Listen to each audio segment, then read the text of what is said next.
about the law. Here's a typical Christian mantra that I hear. The law of our land is based on the Ten Commandments. We got to get back to God's law. And I understand that sentiment. We want law and order in our land. Law and order is rooted in a Christian worldview. And we've talked a lot about law by way of implication here. But is it true that we need to get back to the Ten Commandments per se? If not, how do we determine what the law of the land should be? Some Christians say, let's just sort of go through some of these things. Some would say, well, we've got to take the law, the Ten Commandments, for example, that God gave to Israel, and we've got to make it the law in America.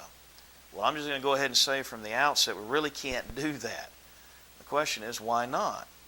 Well, remember, Israel was the people of God in that context. America is not the people of God. Today, the church is the people of God.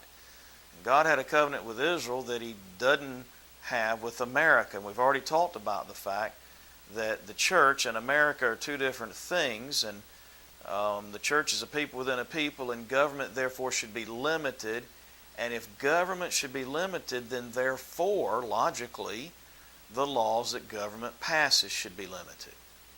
Well, other Christians say, well, because God has ordained the government, and we saw that in Romans 13, because God has ordained the government, that government is inherently righteous and has a God-given right to establish any law it wants to, and we've got to submit no matter what. Well, again, we've already established the fact that government is not righteous, tends toward tyranny, and while God has indeed vested human government with authority, that does not mean that what human government does is always right.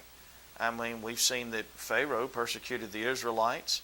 Nero persecuted the early church in the Roman Empire. What about Adolf Hitler? We certainly wouldn't say that what he did was right.